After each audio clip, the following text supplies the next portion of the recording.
In the previous lesson, we went over using levels in Photoshop.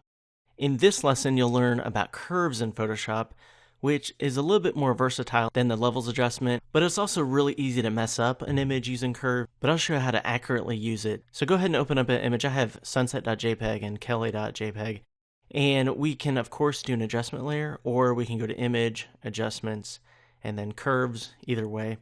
I'm going to use this one because it's a little bit larger, and you can see it on the screen. And you'll see some of the same things in levels. For example, we have setting the black point, the white point, and then the gray point. And just like in levels, we can adjust the red, green, or blue channels one at a time, or RGB all at the same time. So I'm going to move this a little bit over to the side so you can see the effect. How this works is a lot of people come in here and they're not really sure what is going on. Like they'll click and drag this up here, click and drag that down. A lot of people like to make kind of an S curve. And then you can click and drag these little nodes that we create, and it just changes the look, the tonality of the image down there. If you want to get rid of these nodes, like if you create too many and you're like, oh, I don't need this one here, you can click and drag it just off and it will remove it. And so I'm going to hit cancel and just go back right into it. Image, adjustments, curves. And you'll see over here this little endpoint. This is the darkest point. Got output 0, input 0. If you remember those words from levels, there's a reason. So if I click this up here, output 255, 255. So if you notice, if I click and drag this one in the upper right-hand corner and bring it to the left, see what it's doing? It's making the light areas lighter.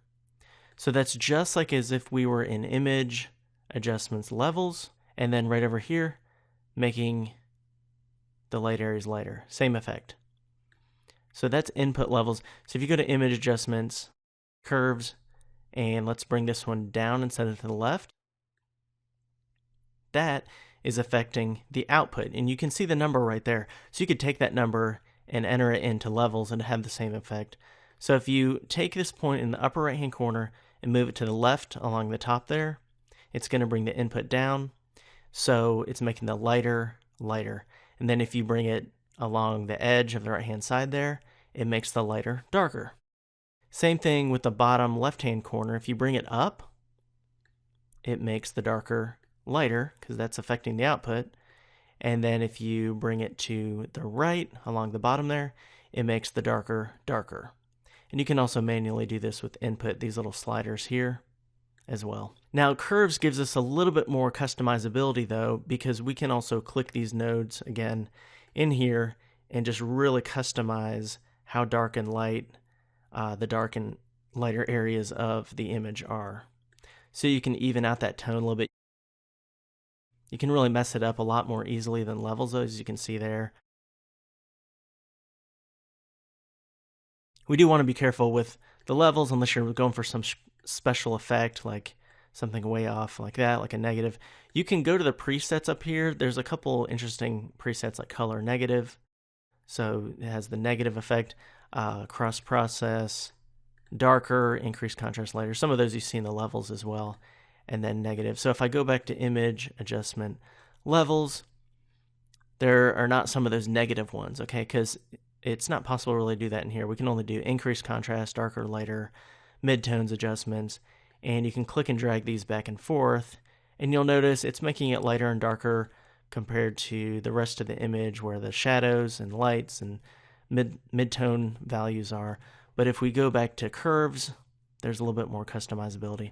So why would we use this? Well, one more thing to check out is besides just trying to overall color correct something and just adjust the lighting and the tonality, we can also click in the lower right hand corner. There's a little, looks like a scrub zoom icon like when we're zooming in, but or if we're adjusting numbers on a menu. But if you click it, then you can actually sample in here, and you'll notice as I sample, hover over the mouse on the image, it's moving where this little circle is along this line there. So what I can do, let's just say we wanted this grass to pop out more. You can click it and bring it up and down and make that specific tonal range brighter or darker. So let's say this light area here, I bring it down, it's just like I'm making the lighter areas darker.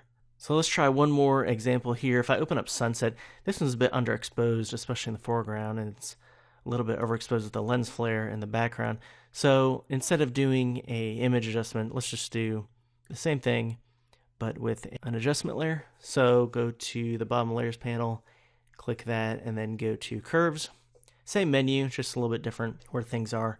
So click there on the hand, and you can click and drag and just bring those green tones up a little bit.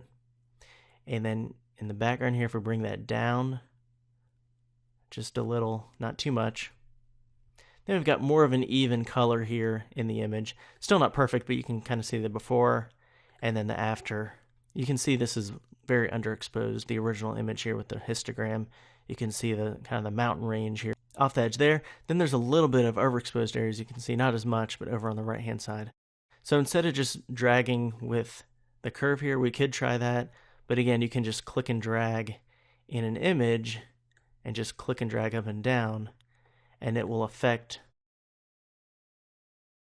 just that specific part of the line there. You can also draw a curve. I mean, I'm not sure too many people do this, but if you just had an idea of a curve, you can click and drag it up like that and then go back to there, and then you've got a custom curve. But I find just keeping it just straight like that and then clicking and dragging in the image, or if you have, you can make an S curve to make kind of it pop more, but it really depends on the image, of course. When you have the adjustment layer, also if you click down here on that little arrow, it's going to reset it to the original, the adjustment default. So that's handy if you really mess up an image and you've got this going all over the place and you're like, you just want to bring it back to the originals. Then just click that arrow and then you can start from scratch.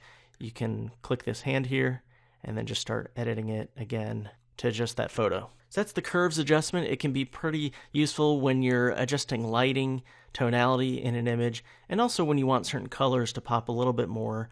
But as far as making colors pop even more than this, where they're just more visible due to the lighting levels, we'll cover that after we cover adjusting brightness and contrast in the next lecture. In the lecture after next, we're going to go over hue adjustments a little bit more in depth that can really make colors pop.